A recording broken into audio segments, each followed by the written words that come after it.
Your friend walks past you without saying hi. In the next 4 seconds, your brain has already decided what that means. Not about them, about you, about your worth, about whether you belong in the room at all. A confident person's brain runs that same sequence, same ambiguity, same social scan, same 4 seconds. In 4 seconds, it's already done.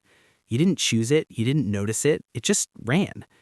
And it comes out differently, not because of what they know about themselves, not because of what they've achieved, something else. And it's not what any of the standard advice is pointing at.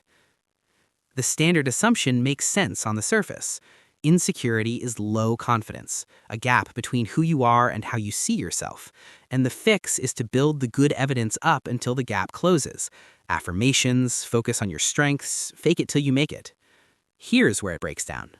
People with genuine, documented evidence of their value, people who are talented, accomplished, genuinely liked by most of the people around them, still experience this. Not despite the evidence, right alongside it. A life full of real achievements and a brain that still contracts when someone's tone shifts slightly or a text goes an hour without a reply. Why doesn't the evidence update the narrative? That's the real question, and the answer turns out to have nothing to do with confidence. Before getting into the mechanism, it's worth seeing what it actually produces in daily life, because you've almost certainly encountered these outputs without knowing what was running them. The comparison that runs automatically almost before you've chosen to run it, the standard you set that somehow nothing quite reaches, the assumption, quiet but persistent, that when a room goes silent or a conversation gets awkward, it's about you. Most people treat those as 3 separate problems, 3 different things to work on, 3 different habits to break. They're not 3 problems, but you won't see why until you understand what's actually driving them.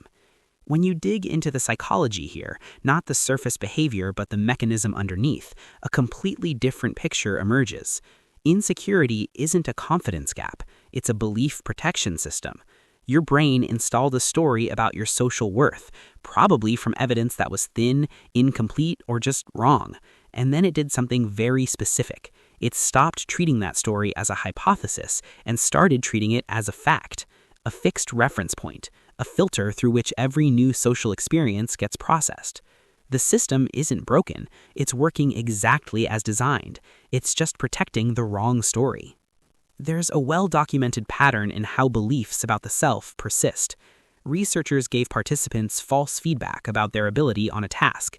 Then they retracted it completely, told them explicitly that the feedback was random, meaningless, invented for the study.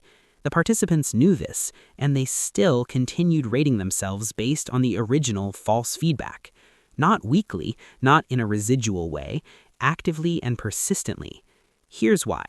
When the brain forms a self-relevant belief, it immediately begins generating explanations for why that belief is true. Those explanations become their own cognitive structure, independent of the original evidence. So even when the original evidence is removed, the structure stays standing. The belief no longer needs what created it.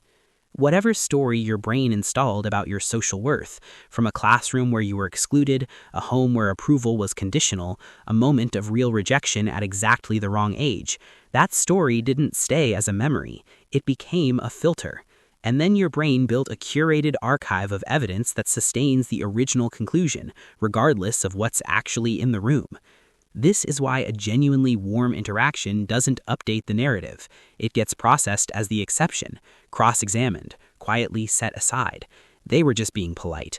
They didn't really see me, if they knew the real version. The schema isn't reading new information neutrally. It's reading it through the lens of what it already decided was true.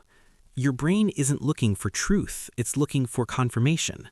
And it is extraordinarily skilled at finding the one piece of data that confirms what it believes, even in a room full of the opposite. This is also why affirmations tend to fail the people who need them most, and not just fail.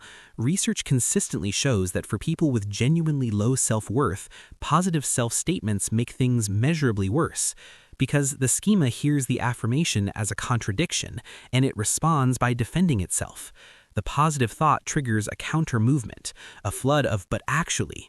The system isn't absorbing new information, it's guarding existing belief. The story doesn't update, and the story isn't the only thing running. But the story doesn't just sit there passively. It runs a real-time alarm system, and this is where the mechanism becomes visible in daily life. Think of self-esteem not as a static score, but as a live monitoring system, constantly scanning your social environment for signals of acceptance or rejection. This makes evolutionary sense. For most of human history, social exclusion wasn't uncomfortable, it was dangerous. The brain needed an early warning system, and it built one. But in some people, that monitor is miscalibrated. The threshold for triggering "I am being devalued" is set too low. It fires on neutral signals, a quiet pause, a distracted face, a text that takes a few hours, a friend who walks past without saying hi. Ambiguous inputs get classified as rejection evidence before there's any actual evidence of rejection. The experience of this isn't a glitch you can reason your way past. It feels exactly like real information. That's the design. The alarm is supposed to feel urgent. And here's the connection to the belief protection system. The hair trigger isn't random. It's primed by the story. The self-schema in the background tells the alarm what to scan for, what kind of signal is consistent with what it already believes. If the underlying story is, "My worth in this room is uncertain," then every ambiguous moment gets screened as potential evidence of the answer. Now look at what happens in those 4 seconds after your friend walks past. Your brain doesn't wait for you to think. There's a sequence, and it runs in 2 stages, the second following so quickly after the first that they feel like one thing. The first stage is a pre-conscious scan. Is this event potentially dangerous to my social standing? That scan doesn't ask your input, it's already running. And when the self-schema is primed towards social threat, it tags ambiguous events as threatening before you formed a single thought about them. The second stage is elaboration. What does this mean? What does it say about me? What's going to happen next?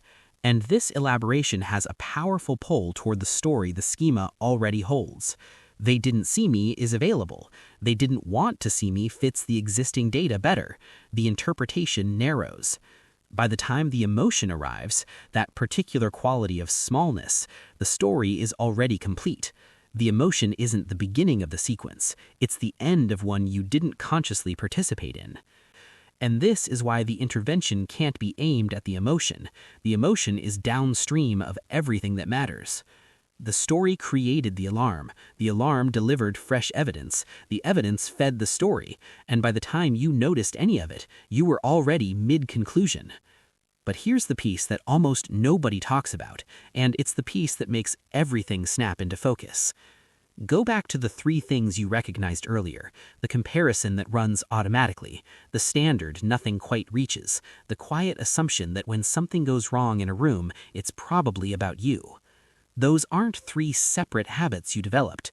They're 3 outputs of one belief, a belief your brain has been treating as fact for a long time.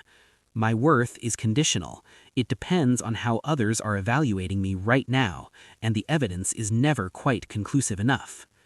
There's a term for this in psychology: contingent self-worth, a sense of value that is indexed not to anything stable inside you, but to external signals, other people's approval, their attention, the temperature of a reply. And here's what that means, something the research makes almost mathematically obvious once you see it. The volatility isn't the problem. The volatility is correct. If you index your worth to a signal that never stops moving, fluctuating with it isn't a malfunction. It's the only rational response to an irrational input. Your nervous system is doing exactly what a nervous system should do. It's just tracking the wrong thing. That's the reveal. Not "you're broken," not "you need more confidence." The signal is wrong. The system is fine. And now the 3 habits make complete sense. Comparison is how you surveil the scoreboard, checking where you stand relative to others so you can anticipate the score. The impossible standard is how you try to preempt a bad evaluation. If you can get good enough, maybe the verdict will finally hold. And the assumption that others are thinking poorly of you is the system running its most efficient shortcut. Don't wait for the score, preload the worst one and brace for it. They're not three problems. They're three defenses organized around one belief, one story the brain decided was true and has been protecting ever since. We work on the habits, one by one, carefully, and they keep coming back, because we're managing the outputs while the root runs untouched. Once you see the mechanism, you stop fighting the wrong thing. The sequence tells you exactly where to look. So what does the sequence actually leave open? The gap isn't at the emotion, that arrives already formed. It isn't at the habit, that's downstream of the belief. The gap is between the initial scan and the elaboration that locks the story in. A few seconds, small but real. And that's the only place this was ever interruptible. Not by feeling better, not by arguing yourself out of anything, by catching the script before it completes, seeing it as a script rather than as an honest read of the room. There's a beat between the scan firing and the elaboration locking, where the interpretation is still forming. That beat is what matters. Not I am being rejected, but my brain just flagged this as a threat and is about to run the familiar script. That 1 inch of distance doesn't stop the sequence. It breaks the sequence's automatic credibility, which is the only thing that was ever giving it power. The second opening is about what you can actually verify. Once the script is visible as a script, a single question becomes possible. What is actually true here? Not what feels true, what is verifiable. Your friend walked past, that's a fact. What it means about your worth is an interpretation the schema is loading. Those are different things, and the belief protection system prevents that distinction from forming on its own. The question doesn't produce certainty. It reclassifies the belief as a belief. That reclassification is what begins to loosen the grip. The system can't defend a belief you're already holding at arm's length. The third opening is deeper and slower. The habits are downstream of the belief, but they carry information about it. When the comparison starts running, or the mind reading, or the editing in real time, softening opinions mid-sentence, agreeing faster than intended, the system is managing a score it believes is already being tracked. Catching not just the habit, but what the habit is protecting. Part of me believes my worth is being evaluated right now, and I'm trying to get ahead of a bad score, is the moment the actual problem becomes visible. Not the defense, the index it's defending. So go back to the friend who walked past. Same moment, same brain, same 4-second window. But now you can see it in slow motion. The scan runs, ambiguity gets flagged, the elaboration begins pulling toward the familiar story, and somewhere in that gap, before the story locks, there is a moment. Not to feel better, not to argue yourself out of anything, just to see the sequence for what it is. There's the script, there's the alarm, there's the belief protecting itself. That is not a small thing. That is the only place it was ever interruptible. What you now understand that most people don't, the question was never, what's wrong with me? The question was always, what is this system doing and why? It's not protecting you from rejection, it's protecting a story from revision. That's a different problem, and it has a different solution. The confident person in that 4-second window isn't running better evidence through the same system. They're running a different index entirely, one the room can't move. You were never running the wrong system. You were tracking the wrong signal. That's what this is actually about. Not confidence, not evidence, the index. If this changed how you see it, there's more like this here. Subscribe to the channel and help us grow.